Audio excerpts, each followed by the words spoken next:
10 movies I love. The 1990s, Terminator 2, Judgment Day. This is not only my favorite movie of the 90s, it's also my favorite action movie of the past 30 years. This was from back when James Cameron was a really good action director. Some of his more recent movies leave something to be desired, but in the late 80s and early 90s, he made some really good ones. Before this, he made the first Terminator and Aliens, both of which are really good. The Abyss is really good too. Some people like the first Terminator better. A lot of people like this one better than the first one. I like both of them for what they are, not so much the ones after them. The first movie is more of a horror movie, has a lot of elements of horror, and it's a much more low budget movie.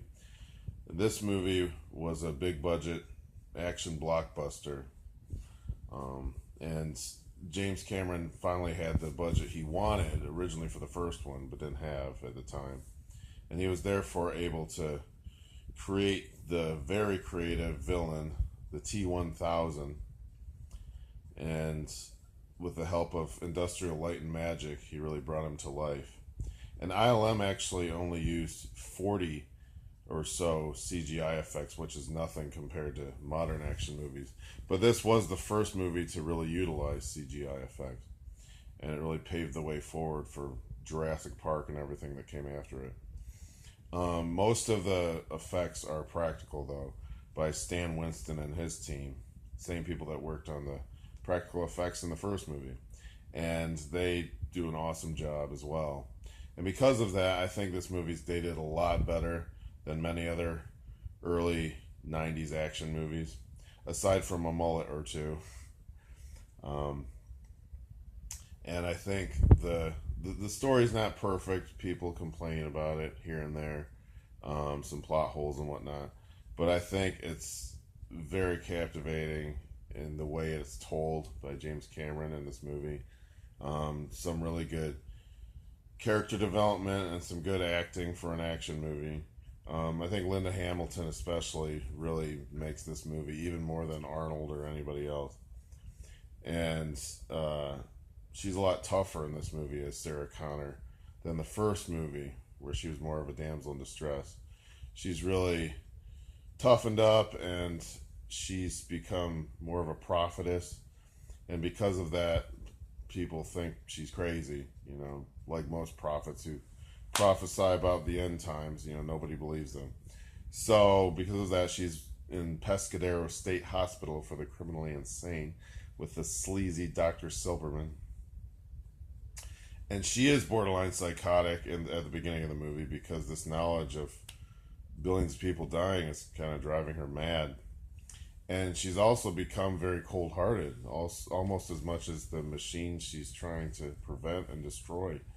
And throughout the movie, she realizes that, and she becomes more loving and human and more of a mother figure to John Connor. John Connor goes through a big character development as well. He starts off as a punk kid who gives the middle finger to his foster parent. Throughout the course of the movie, he learns the value of human attachment as well, and even attachment between a human and a robot. But he also becomes more of the leader that he will eventually become.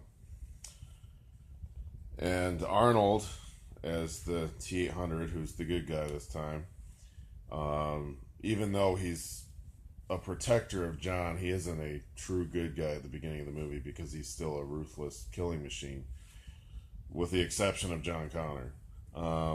And throughout the course of the movie, he actually loses his sunglasses. He starts off with them in this movie. In the first movie, it's the other way around. He starts off without sunglasses, and he gets them eventually to make him look more robotic. But in this movie, it's reversed, and he becomes more human throughout. And he learns what it really means to be human, as much as he can. So yeah, I recommend the theatrical version over the extended version. The extended version is worth checking out if you've seen the theatrical version recently, but a lot of people I know haven't seen this movie in a long time. Um, the extended version has some scenes that are good and add to the story, but some scenes that are just really silly and drag it down too much. So, yeah, the theatrical version on Blu-ray I think is really worth revisiting. Um, and like I said, it's dated very well. We've finally wrapped up the 20th century, and we'll move on to the 21st.